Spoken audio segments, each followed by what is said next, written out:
Welcome to Share Talk, the only podcast where investors come first.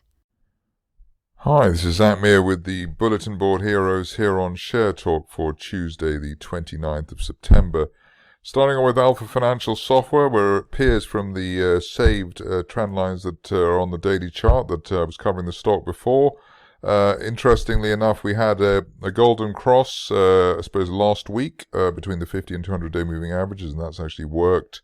Versus, I suppose, the 110 area, something like that. But obviously it's late because it's a lagging indicator. But we've hit the top, the middle channel here at around, 115, 16. And above the initial September peak there at 118. We've got a possibility of a new leg to the upside. The favored destination as high as 160, which is a December resistance line projection. So above 118. 160, hopefully as soon as the end of next month. On to Bahamas Petroleum, which continues to impress. The reason for the inclusion today is that we have definitively broken this triangle pattern from March. Also got the imminent cross between the 50 and 200-day moving averages, but at least while above that triangle top at 2.8 pence, we're looking for further upside. Best case scenario over the next month or two as high as the top of the rising trend channel from back in March last year, heading towards as high as 6.5 pence, which obviously would be most welcome given where the shares are at the moment, basically doubling in price. On to Besant, which fits the bill as being one of my one of the mini miners that should and could do well in the current environment. Rising trend channel here from back in March with a 0.2 pence target. That's now the initial target for the shares. If we manage to get through 0.2, then possibly the next destination after that would be 0.33. But obviously, this stage, as we've come from 0.1 at the beginning of the month, 0.2 would be pretty impressive anyway, so let's go for that first. This stage only back below the 200-day moving average at around 0.13 pence, really delaying the upside scenario for Besant. One of the interesting things about the minnows in I suppose recent months is that even though we've done very well, some of the retracements from the peak have been absolutely horrific. Canadian overseas, a good example of that, 0.6 to 0.2. In just a couple of months, or 6 weeks in fact, absolutely, it's rather difficult to run that position, one can say. But the shares have bounced off the floor of the rising trend channel from May at around, 0.22 pence, and above that, we're looking for the upside to resume. Hopefully we can get up to the area of the 50-day moving average around 0.35. That was also the support area in August, so that would be a reasonable target from here. But end-of-day close or a weekly close above the 50-day line would then hopefully open up the prospect of a retest maybe next month or the month after of the 0.6 area. Overall, big picture target for the fans of the shares by the end of the year, maybe up to 0.8. But obviously, it's difficult to see exactly how that would work. Interesting also, if you're looking at the MACD indicator, which I've just added today as a special bonus. We're still waiting for that line to cross there, so a little bit early, potentially on a move to the upside here, so jumping the gun, but at least there has been that trend line or that support line rebound for Canadian overseas. Eurasia in focus at the moment as well, given recent news flow. Interesting here that we've got this rising trend channel from back in January. Floor of the channel currently running at around 17.5 pence. So above that we're in bull territory. We've also got neckline support on the rally since July at 16 pence. So that's the level that really shouldn't be broken. If you're looking for a trigger for a new leg to the upside, apart from the support line rebound, then an end of day close above the 50-day moving average at 20.5 pence would be the trigger, and then that would forecast a move towards 33 or 34 pence at the top of this year's trend channel. On to a stock which didn't really want to cover, but it's one of those rules of this year so far that one should look at every single situation, whether you like it or not. Interestingly here, Great Western Mining yesterday just nudged the top of the rising trend channel drawn on the daily chart from October at 0.33, and in fact today we've exceeded it, which is even more amazing. I suppose that means that line was actually up there at 0.37, and really the situation now is that while we're above that February peak at 0.27, we can still chase higher prices, although obviously in the near term that it looks as though the shares have done their bit.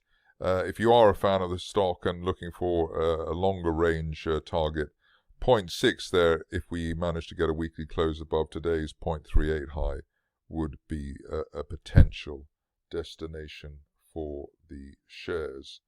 On to Jersey Oil and Gas, which haven't looked at for a while, but very strong daily candle today. We opened at the low of the day, and we're currently at the high of the day, which is, as we'll see, is what Novocyte did yesterday, in fact, for some strange reason. But we bounced off the floor of the channel from January, 103, broken the 200-day moving average at 110, and now broken that line of resistance from August around, 115. So let's say, while we're above 115, looking for at least the 50-day moving average at 137. The target over the next few weeks up to the top of that trend channel from February, as high as £1.90, so looking very strong indeed on Jersey Oil and Gas.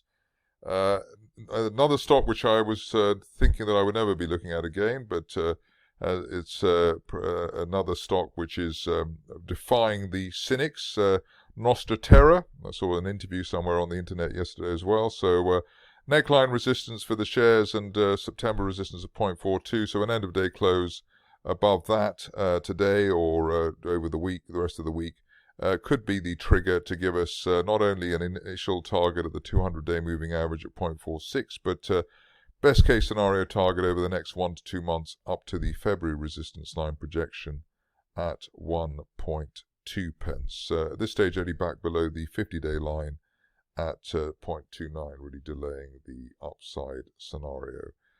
Stock of the day, and perhaps might be the stock of the week, is Novocyte, defying the critics, the cynics, and anybody else with a malevolent streak. I did cover this on Sunday, rather sheepishly, thinking that maybe the stock might be a bit exposed, but I think the shares were around 430 at that time.